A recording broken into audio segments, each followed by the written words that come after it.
Is the ground beneath you beginning to shake? The foundations of your faith, the beliefs that have held you for so long, suddenly feel unstable. The answers that once brought you so much comfort now seem hollow. You are wrestling with questions that you are terrified to even speak out loud. Intellectual questions. Is the Bible really reliable? How can a good God allow so much suffering? And emotional questions, born from your own pain. If God is real, why didn't he answer my prayer? If he loves me, why did he let this happen? To be in this place, a crisis of faith, can feel like the ultimate betrayal. You feel like a traitor to God. You feel immense guilt and shame, believing that a good Christian would never have these thoughts. So you hide.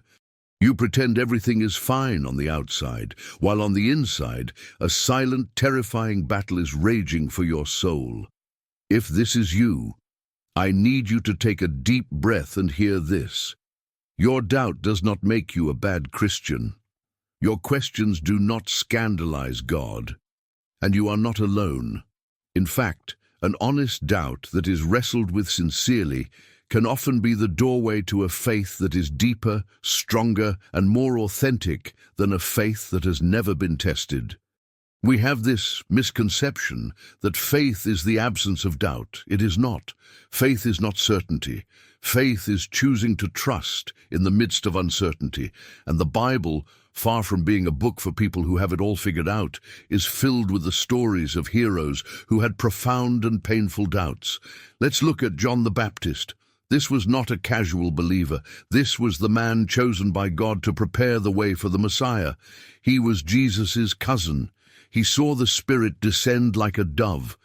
He declared with boldness, "Behold, the Lamb of God, who takes away the sin of the world." But later in his life, he is arrested and thrown into a dark prison. His reality does not match the promise. And from that place of despair, he sends his disciples to Jesus with a heartbreaking question: "Are you the one who is to come, or should we expect someone else?" The greatest prophet was having a crisis of faith. And how did Jesus respond? Did he rebuke John for his doubt? Did he shame him? No. Jesus responded with profound gentleness and compassion. He told John's disciples, "Go back and report to John what you hear and see. The blind receive sight, the lame walk, those who have leprosy are cleansed, the deaf hear, the dead are raised, and the good news is proclaimed to the poor." Jesus didn't give him a lecture. He gently pointed him back to the evidence of God's work. He gave John's struggling faith something to hold on to. Then there is the Apostle Thomas. We have unfairly labeled him Doubting Thomas, but perhaps we should call him Honest Thomas. He had just seen his hope crucified. He heard the reports that Jesus was alive, but his grief was too deep for a second-hand story. He declared, "Unless I see the nail marks in his hands, and put my finger where the nails were, and put my hand into his side, I will not believe."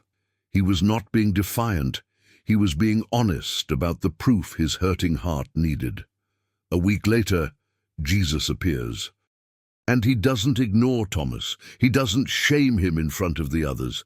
He lovingly walks right up to him and meets him at his point of doubt. He says, "Put your finger here, see my hands, reach out your hand and put it into my side. Stop doubting and believe." Jesus was not offended by Thomas's need for a personal encounter. He was willing to offer his scars as evidence to restore the faith of one of his beloved friends. Perhaps the most relatable cry of a doubter is found in Mark chapter 9. A father brings his demon-possessed son to Jesus, desperate for a miracle. Jesus tells him, "Everything is possible for one who believes." And the father, with tears in his eyes, cries out words that echo in every struggling heart. "I do believe, help me overcome my unbelief." That is one of the most honest and powerful prayers in the entire Bible. He didn't pretend to have perfect faith. He acknowledged that faith and doubt were wrestling inside him at the same time, and Jesus honored that raw honesty and healed his son. God is not looking for perfect faith. He is looking for honest hearts. So what do you do when you are in this season of shaking? First, please, do not run from God. Run to Him with your doubts. He is big enough to handle your questions, your anger, and your confusion.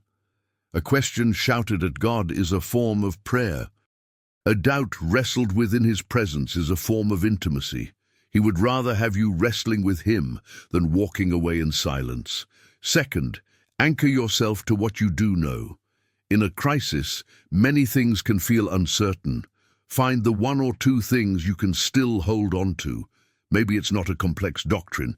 Maybe it's as simple as, I believe Jesus was a good person, or I once felt God's love, and that was real.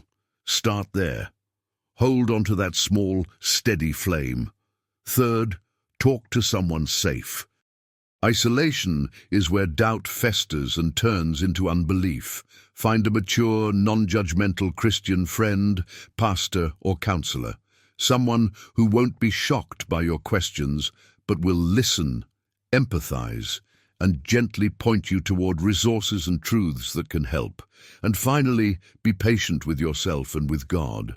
A crisis of faith is often a sign that your old spiritual structures are no longer sufficient. It can be a painful but necessary process of demolition before a new, stronger foundation can be built. It is an invitation from God to move from a childhood faith you inherited to an adult faith that you have personally wrestled for and made your own. Your questions are not a sign of failure. They are a sign that you are taking your faith seriously. Continue to seek, to ask, to knock. The God who met John in the prison, who met Thomas in the upper room, and who met the desperate father on the road, is the same God who will meet you right here in the midst of your doubt.